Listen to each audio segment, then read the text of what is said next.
So now that we know about if statements and else statements, we can also combine the two into what is called an if-else statement.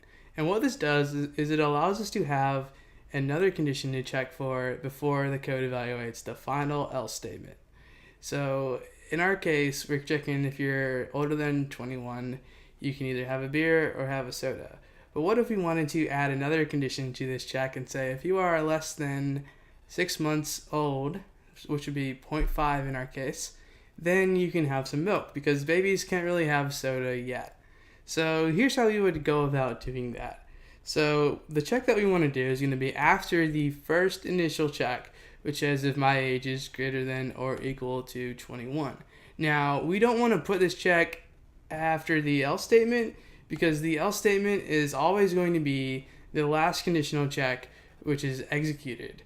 So it's going to be between the if statement and between the else statement, so right in the middle. So what we're going to do is we're going to make ourselves a new line, and then right after this if statement, we're going to do the following. We're going to type else if, and then we're going to check if my age is less than or equal to 0.5. My age is less than or equal to 0.5. So we're going to check if you're a baby, and if you're a baby, we're going to console.log have some milk. And of course, we're going to now attach this else statement to the very end of the else if statement.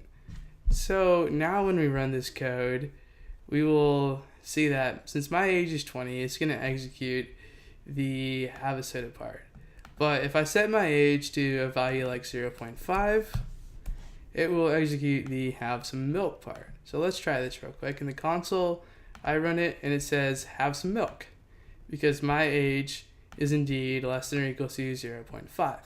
So what did the computer do here? It first looked at the first part, which says if my age is greater than or equal to 21, and since 0.5 is not greater than or equal to 21, it skips over this line. So then the next part is else if my age is less than or equal to 0.5. And since that is indeed true, it evaluates the have some milk part. Now, what happens next? Is it simply, because it was able to execute this else if statement, it is done, the computer is done completing the if statement part. So it exits this block of code and now moves on to the next thing, which is console.log after the if statement.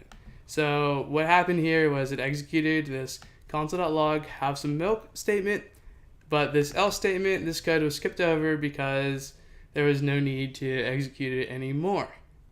So let's see how we can go about actually targeting each of these three separate code paths that we have here, the have a beer, have some milk, and have a soda code paths. So I'm going to clear my console and we're going to change the value of my age to do so. So the first statement says if my age is greater than or equal to 21, so we simply can put 21 and it will target the have a beer code path. Click run and we see that have a beer is executed and then it goes to after the if statement. Great. So now we can try to target the have some milk part. So if my age is less than or equal to 0.5. So we can now put in 0.5 or 0.4, any value less than or equal to 0.5. So now we run and we can see that have some milk is executed and then it goes to the after the if statement part. And finally, we need to do a condition that is not greater than or equal to 21 or less than or equal to 0.5. So a number like that would be like 5, 7, any number between 0.5, any number greater than 0.5 and less than 21. So we can do like 20.9 and it would still be satisfied. So let's go ahead and just put a number in here like 20.9. So if we do this, it'll say have a soda because it checks is my age greater than or equal to 21. No, that is false. 20.9 is indeed less than 21. So the next statement gets executed else if my age is less than or equal to 0.5, but in this case 20.9 is greater than 0.5, so that won't get executed either. So that leaves us with this final else statement. There is no conditional check here, so the computer simply executes whatever is inside of this else block. And in our case, it is have a soda. let's run this code and make sure that this is actually going to happen. And boom, we see that have a soda is executed, and then the after the if statement part happens as expected because it is outside of this if else block.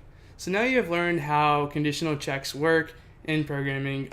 We're going to go and talk about another kind of conditional check, which is called a switch statement, which is kind of a great way of checking lots and lots of different conditions.